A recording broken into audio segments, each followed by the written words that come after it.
अस्सलामु अलैकुम नाज़रीन, मैं हूं डॉक्टर हाफिज़ मोहम्मद ख्वाजा। आइए देखते हैं NNI न्यूज़ पर आज की ताज़ा तरीन खबरें। BJP will get a big slap. Where is he? Mr. Indira Chaudhary, please. धन्यवाद सभापति महोदय। आज मैं यूनियन बजट 25-26 पर अपनी बात रखने के लिए खड़ी हूं। भारत के संविधान के आर्टिकल 38 भारत को एक वेलफेयर स्टेट के तौर पर पेश करता है और सरकार की जिम्मेदारी है कि बजट और उससे जुड़ी वेलफेयर स्कीम्स के जरिए इन आर्टिकल्स को हकीकत में लाया जाए।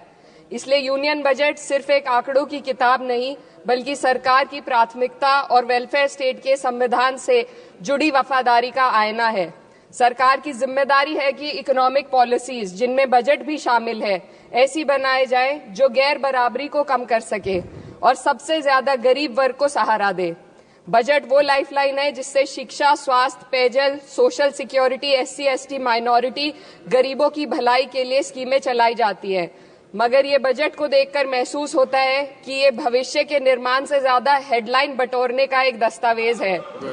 इससे सबसे ज्यादा प्रभावित होने वाली वही लोग पीछे छूट रहे हैं जिन्हें सरकार के सहारे की सबसे ज्यादा जरूरत थी।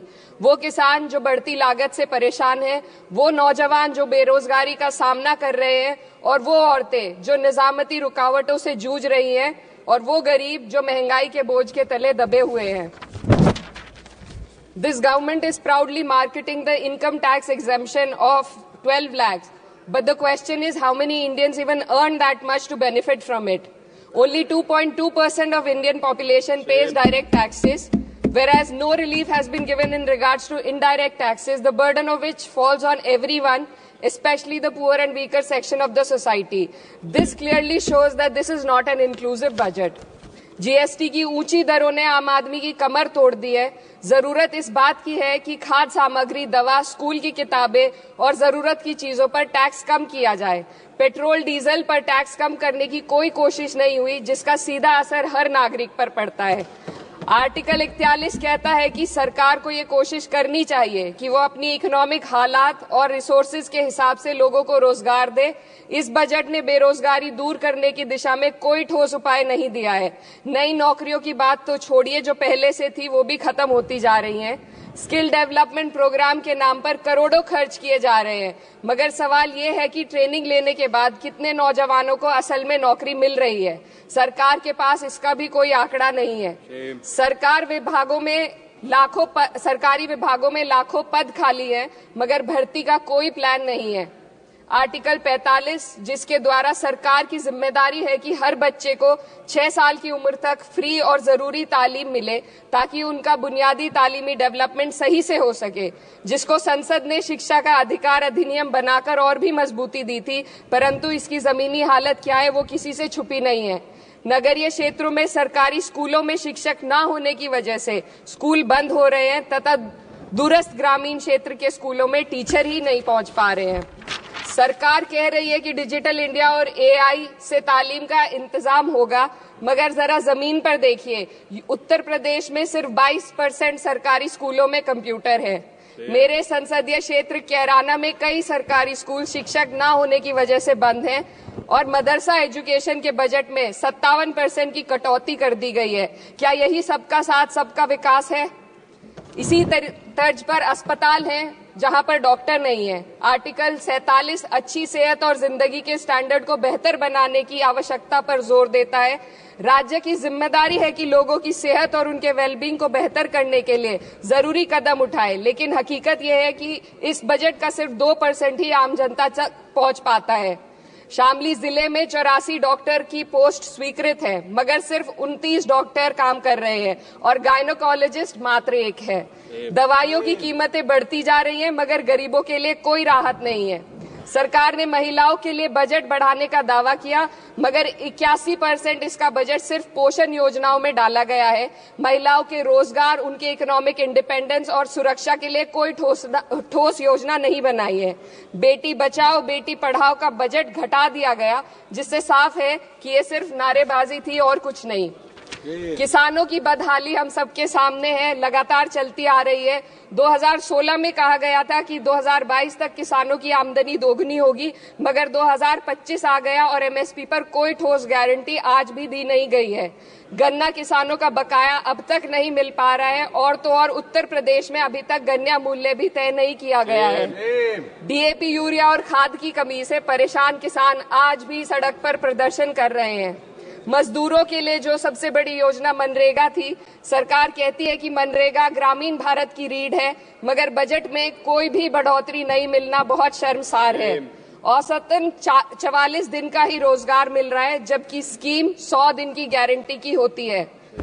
भारतीय रेलवे देश के लोगों की जीवन रेखा है और इसी से यहाँ के लोगों की आर्थिक एवं सामाजिक जिंदगी चल रही है। देश के हर हिस्से को रेल कनेक्टिविटी से जोड़े जाना सरकार की कल्याणकारी नीति का हिस्सा है। मेरे संसदीय क्षेत्र कैराना के रेलवे से जुड़ी 2 मांगे लंबे समय से लंबित हैं। दिल्ली शामली सहारनपुर रेल लाइन का दोहरीकरण और पानीपत शामली मेरठ लाइन का सर्वे अति शीघ्र ही कराए जाने की बहुत पुरानी मांग को बजट में शामिल किया जाना चाहिए। देश भर में बिजली की दरें बेहद असमान है। उत्तर प्रदेश में ये दरें बहुत ज्यादा हैं। देश भर में एक समान बिजली दरें लागू करने का प्रावधान किया जाए। रिवैम्प योजना में हर घर तक बिजली पहुंचाने के लिए एलटी लाइन बनाने का प्रावधान भी जोड़ा जाए। कृषि उपकरणों व खाद डीएपी को जीएसटी से मुक्त किया जाए। किसानों की एमएसपी की मांग को पूरा करने के साथ साथ उत्तर प्रदेश के किसानों को गन्ना मूल्य निर्धारण पिछले वर्ष से बढ़ाकर किया जाना बेहद जरूरी है। जनपद शामली व मुजफ्फरनगर को एनसीआर में तो शामिल किया गया है, परंतु वहां पर कोई विकास नहीं हुआ तथा उसको कोई भी लाभ नहीं मिला है। वहां के लोग सिर्फ प्रदूषण के बाध्यकारी नियमों से परेशान हैं, इसलिए दोनों जनपदों को एनसीआर की सीमा से बाहर किया जाना चाहिए।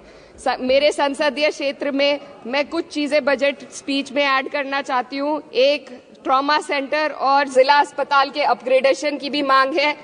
जनपद शामली और सहारनपुर में एक महिला डिग्री कॉलेज खोला जाए। कैराना में सर जस्ट कंक्लूडिंग, यमुना नदी के घाट पर सौंदर्य कार्य का भी कार्य जोड़ा जाए। जनपद शामली में टेक्सटाइल पार्क की स्थापना की जाए और जो संसद निधि है, सांसदों को केवल 5 करोड़ रुपए दिए जाते हैं और एमएलए, उत्तर प्रदेश के एमएलए को भी 5 करोड़ दिए जाते हैं। हमारी मांग है या तो इसे बढ़ाकर 25 करोड़ किया जाए या फिर सिरे से खारिज किया जाए। The union budget was an opportunity to address the pressing. Sir, just 1 minute. Please, 2 more speakers are in your party. Sir, just pressing concern of India's citizen, rising unemployment, soaring inflation, crumbling public services, and deepening rural distress. Yet, instead of offering real solution, the government has focused on optics and half measures. While tax relief for the middle class is welcome, it does nothing for the millions who earn too little to benefit from it. Education remains underfunded, rural employment stagnates, and farmers continue to struggle without meaningful support. The delays in conducting the census and caste census further exposes the government's disregard for data-driven policy making and social justice. India needs a budget that prioritizes its people, not just its economic headlines.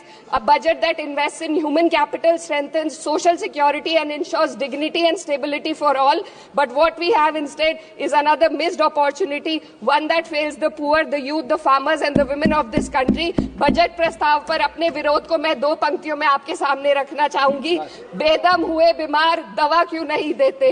बेदम हुए बीमार दवा क्यों नहीं देते? तुम अच्छे मसीहा हो, शिफा क्यों नहीं देते? मिट जाएगी मखलूक तो इंसाफ करोगे, मुंसिफ हो तो हश्र उठा क्यों नहीं देते? Thiru Subrayan, Manbu Thiru Subrayan.